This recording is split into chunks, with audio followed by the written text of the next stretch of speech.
A reading from Bear's Library. Running on Reserve by Kim Barnes.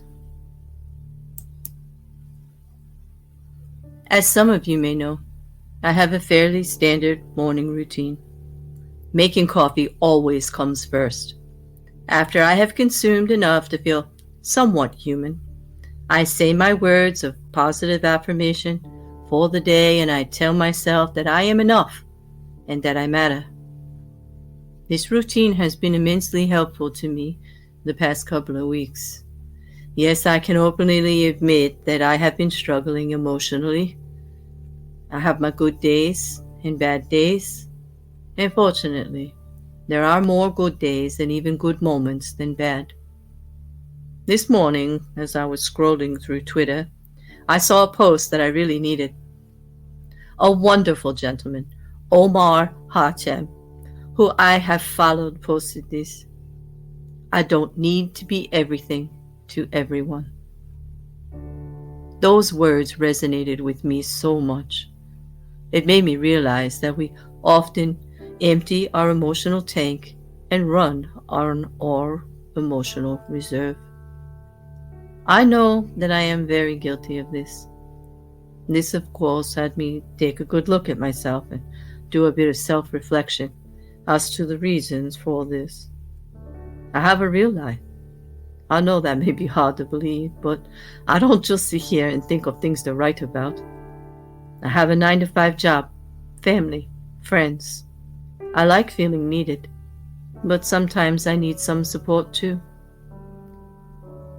Sometimes I am not good at managing my emotions. I tend to cover and mask. I am compassionate and empathetic. I truly care for my family and friends. I don't care if you have been my friend for many years or if I only know you through social media. If I consider you a friend, then I care about you and your struggles. That is what a community does. Also, because I blog, I do spend time on social media. If I consider you a friend, then I care about you. I have favorite YouTube creators that I enjoy because they can always bring something to the table. Some keep me laughing, and some cause me to think. Then there are the rare ones that do both. I also follow and interact with people on Twitter and Instagram. Facebook is limited to family and close friends. That is my private space. Social media can also be something which can cause us to run on emotional reserve. So let's make this make some sense and break some of this down. Most of us lead busy lives, some more than others. I am very guilty of taking on more than I should. A lot of times I feel like I have a full combination plate in front of me with more plates to each side. And yeah, I like food analogies. I need to get better at prioritizing and not wanting everything on the menu. With my 9-to-5, I am lucky that I am able to work from home. I find that I am extremely productive working this way because I don't have the distractions of office conversations around me or people coming into my workspace. There can also be a drawback to these, because if I have an issue, I can't easily walk to a coworker for assistance. I also have a coworker who is not as good at working independently. I feel that I spend too much time answering her phone calls and emails about topics that we have discussed many times. I let this frustrate me because it actually cuts into my work time.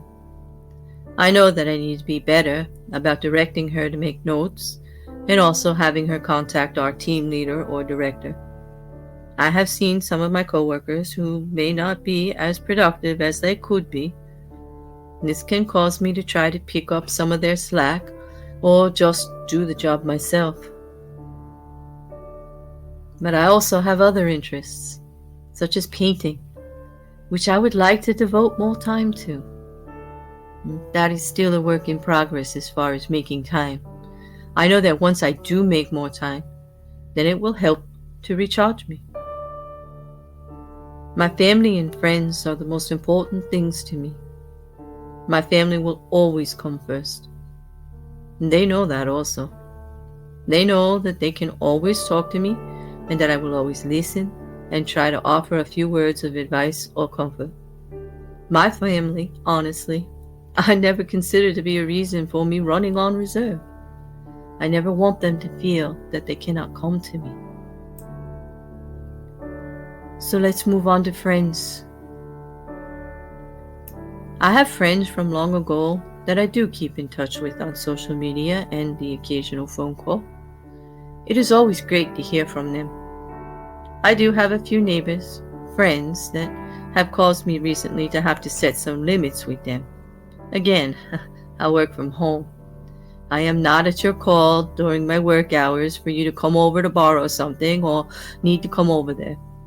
Now, I should probably say that I live in a small community, with most of the members being retired.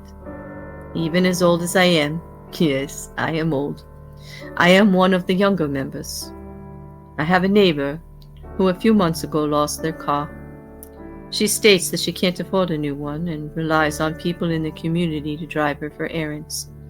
She would often call or text me during my work hours, asking when I would be through working because she needed something from the store. The first few times, I would let her know when I was available and make arrangements with her.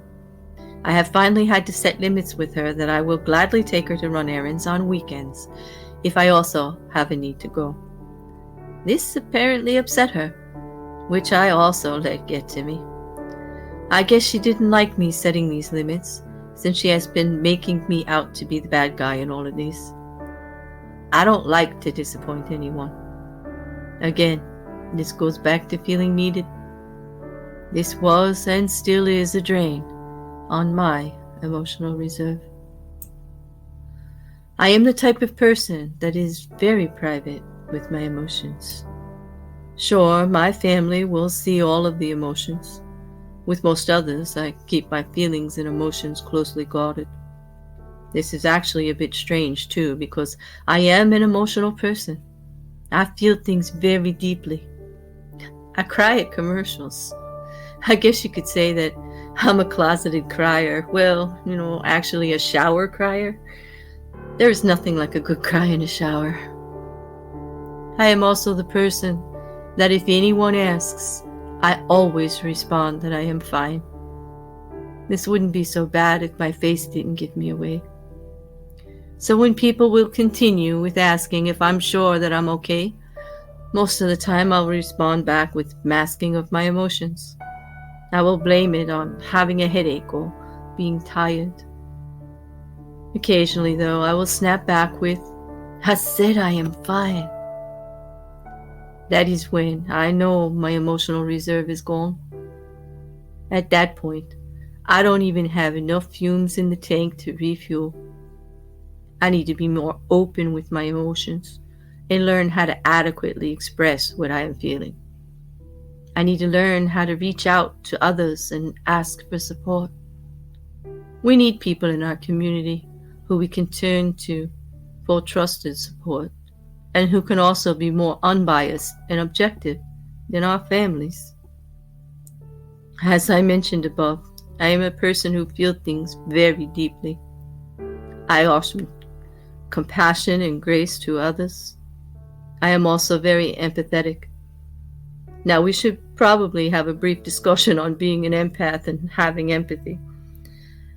Narita Gonzalez Barrios, MD, stated in a study published in Nature Neuroscience in 2007 that only 1 to 2% of the world's population are true empaths. This has since been raised to 2 to 3%. A true empath not only feels compassion for others, but they actually take all of the emotions of the others on as their own. True empaths can stay in a state of emotional exhaustion. I know that I am not an empath. I am not going to feel the physical pain. I will offer compassion and assistance to you, though. I have also been empathetic.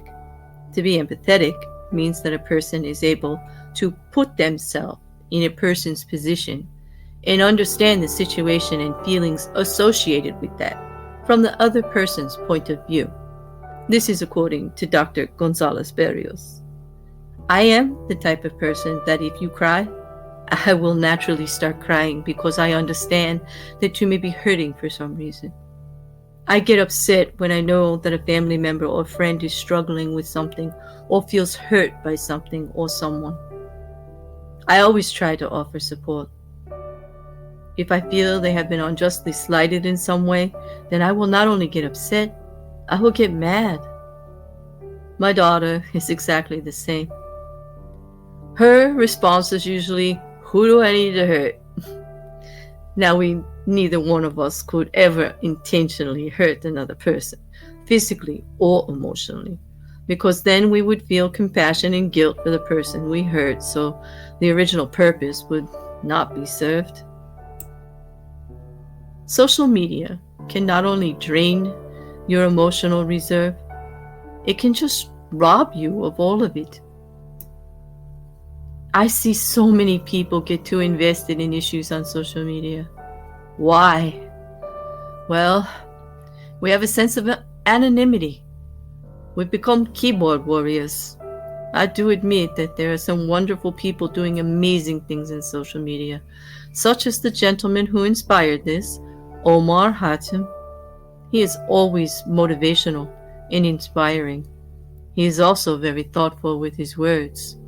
There are others that I follow who are much the same way, and a few of them I do consider to be friends. I did realize a few months ago that I was spending more time than I should on social media. I began taking a look at the creators I subscribe to on YouTube, and I am subscribed from many of them. I am also now very selective with the people and communities that I interact with on any platform. You need to be entertaining. I do love to laugh. I want people who can inspire me to be more creative. I need to be challenged in my thought process. I actually have a few who are able to do all of that and more, and I truly value them. It is okay to take a break from social media. In fact, it is encouraged. Think before you respond to a post. There have been many times that I have just wanted to respond to a post and actually type it out and then just delete it. Just that alone makes me feel better. I got it off my chest and didn't involve myself or cause hurt to someone else. Social media is made up of communities, and many of them can be toxic to our emotional reserve.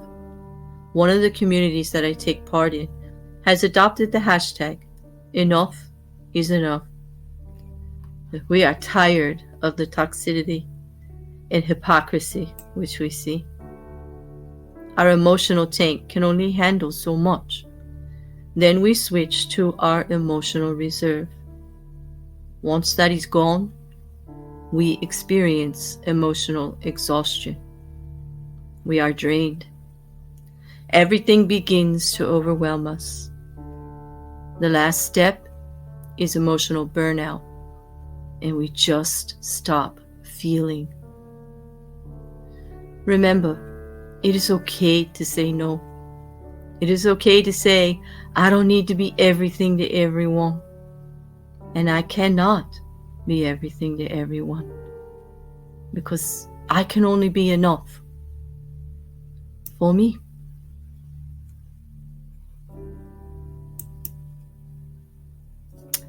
I read this piece written by Kim Barnes for her blog, Irrelevantly Relevant.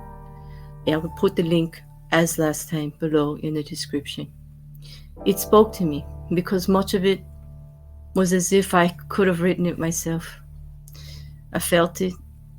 I think many of you will. It's no secret that many of you are in my DMs saying the same damn thing.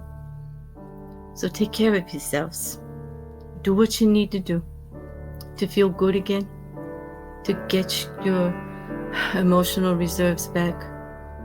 Go to places that celebrate you. You are enough. You did nothing wrong. The toxicity out there is not you. Enough is enough. Thank you for listening. And if you want to keep the channel around, do the YouTube things.